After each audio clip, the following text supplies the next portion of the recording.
from the point of view of the fact that in the school probably they are used to having their mother standing next to them at 11 o'clock in the night or 9 o'clock in the night offering a glass of milk, please study beta. Now this does not happen once they go to higher education. When they go to higher education, they want to select the best institute based on their marks, wherever they will get it. Very good chance that if they are going to be in a good institute, they are going to be staying in hostels. They have to be independent, staying on their own. I am a hostel warden in my institute. I know how many students in their first year cry because they have to wash their own clothes. They have to eat whatever food that is served in the hostel mess. Now these are simple things for us, but for that child at 12, if he has always been pampered and never learned to be independent, he finds it very difficult to cope. Many students, I have gone through that myself. I came from a city different from where I learned. In my first year, I remember how difficult it was that I have to do everything else and manage my studies too. So we have to make sure that when we tell our students, learn this, learning the subject matter is part one. Build this independence in yourself.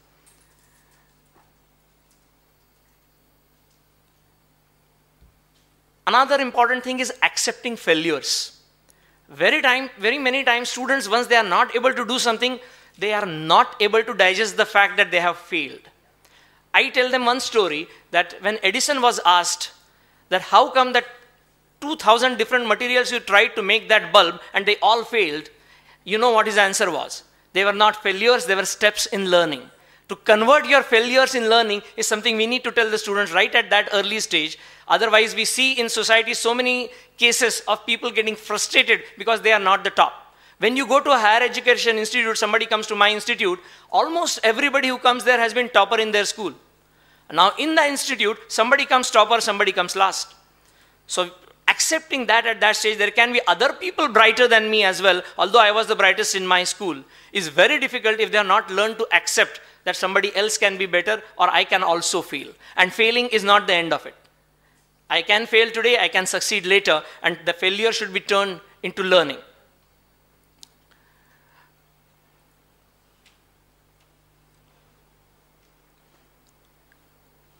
Having said this, I want to also admit that I am talking as if I have a very long experience in teaching. I have about 20-25 years experience in teaching, but there are people here who have longer experience in science than my probably entire life. But I thought I'll still share whatever experiences I have and what I feel as a higher education institute teacher we would like to see better in the students who are coming to us from you. So thank you for preparing them for us and wish you all the best for the symposium.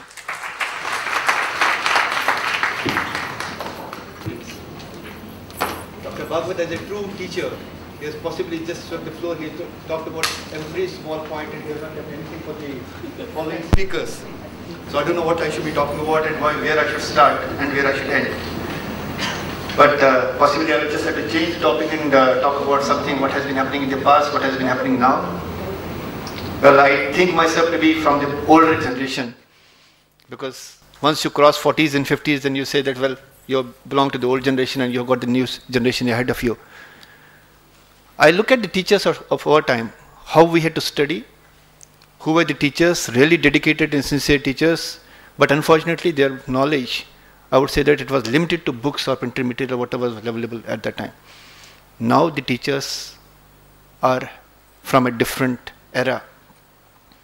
Your knowledge is not only limited to the books, you got everything at the fingertips available with you on the internet. There was a time when the scientists were supposed to go to the library, sit there for about 4 to 5 hours a day. And it was basically the task of the senior scientists in the group.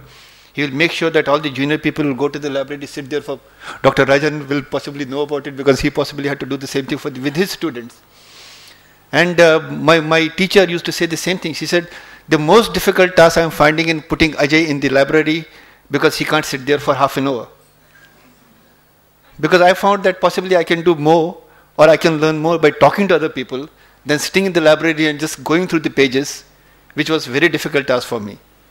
But now, the present generation teachers, I really hats off to you, because not only as Dr. Bhagwat was saying that not only you look after the homes, you look after your families, but again you have the energy left to look after the students in the class. I don't know how you do it. So basically, the information, as I said, that is all available. And the science and technology, it has also improved. It has improved by leaps and bounds.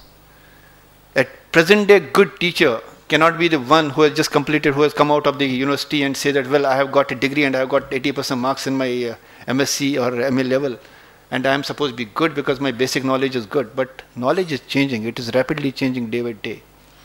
You cannot say what was happening in the past, say about a few months back, or the same thing will be applicable now.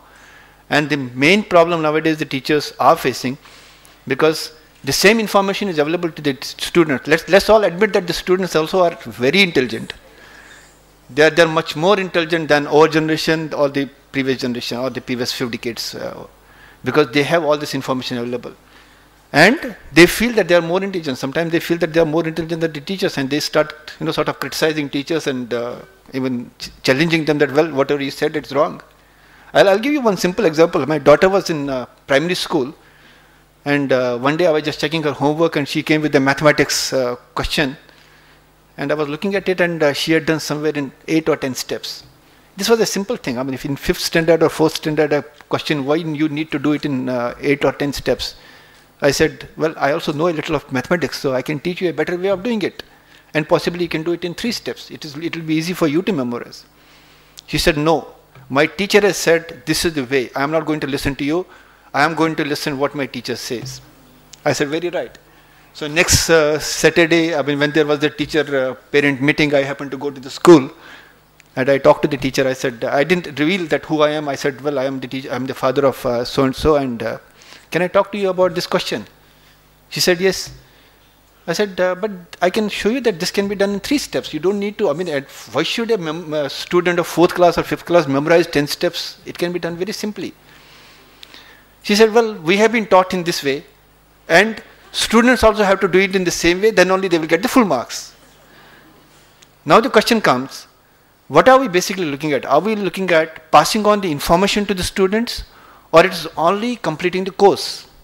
This is one of the major tasks which is coming in front of the students, because I have been going to the schools and colleges over the last, I would say, about 10-15 years, and we give popular science talks at different places. And this is one question I ask the teachers, that what is the main, what is important? Is it important to finish up the course, or making sure that even if you are able to study, I mean, teach them only 25% or 50% of the course, but make sure that it goes into their mind, it goes into their head, that what they are studying. Nowadays, with all the coaching classes, possibly the job of the teacher is becoming a little simpler, but it's creating more problems, because it's the coaching classes are basically oriented at scoring. But is it knowledge bound? I feel no. I can see at my children, I can see at the other students who are coming to our institute from time to time. It's becoming a little bit of a problem. That's why the old generation, because they were bound to the books, the textbooks, the textbook culture is going. So this is one thing. I mean, we have very hard tasks in front of the students, in the teachers, so that they should. I will say that this is a main challenge. That in addition to the whatever you are teaching them, the student has to go back, and they have to go back to the textbooks to get the basics right.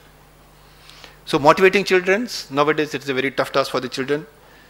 Another tough job, maintaining discipline with the students nowadays. I mean, there was a time, or our generation possibly, when the teacher used to come to class, no student will dare open his mouth.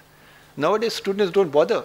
Even if the teacher is there, or the principal is there, or anybody is there in the class, half of them will still be making noise. And putting them on the right course. How do you do it?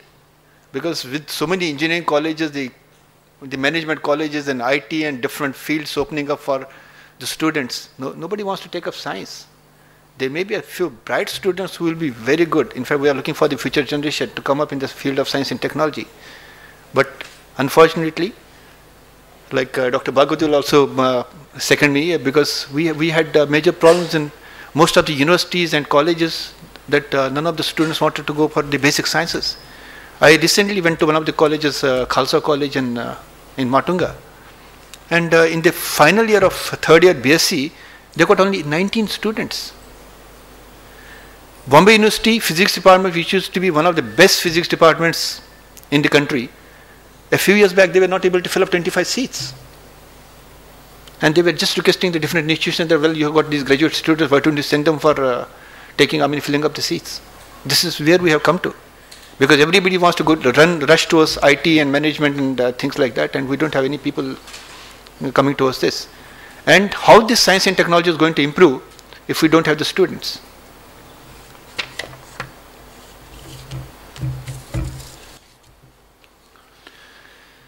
So the main challenges, as I was talking about, that how the science and technology is going to flourish unless we have got the students as the students, if they keep on rushing to the other fields.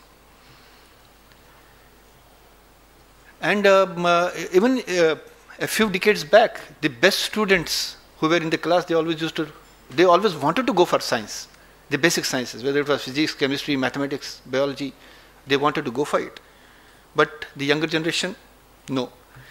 One of the reasons possibly I can feel that a few decades back this question came into everybody's mind that, okay, even if we do our MSc, what after that? Can anybody offer us a job? Can anybody promise us a job? And as I said that I was involved with the science communication, and this was one of the main questions where every student used to put us. That what are we going to do? You are telling us to do science, you are telling us to do MSc. But what after that? Is there a job available for us? But I just wanted to tell the students, through teachers to the students, that yes, in the present generation there are many more jobs opening up in the science and technology field. So it is not that if you do your MSc or PhD tomorrow that you will be looking for a job. There are many jobs available. There are many fields open to you. Population of India, one point, we keep on talking about it, well, the population is going beyond the seams, it is bursting. But at the same time it is a boom because we've got the next generation, the young generation, possibly, which is the biggest thing for the country, that we have the next 2 generations ready, which is a big problem for the European countries or America or even for Chinese. Chinese, for example, they say that 60% of the total population is above the age of 50. So where is the next generation? While as in our case, possibly 60% of the generation is below 40 or below 30. So we have the next generation ready to take up the challenges. So all the best to you. This is a wonderful platform which has been given to you by DAV, by organizing such programs. On the national front, Department of Science and Technology is also doing a bit in this case. In fact, they are organizing some circ schools. It's not only for the researchers, but also for the teachers. The idea is that the teachers who have passed out of from the universities, say a couple of years back, or even a decade back, with the changing technology, science and technology, they also have to upgrade their knowledge. So we, DST is organizing different circ schools, and all this information is coming on the net. So this is another platform for you to keep yourself abreast of the knowledge. All the best to students and the teachers. Bye.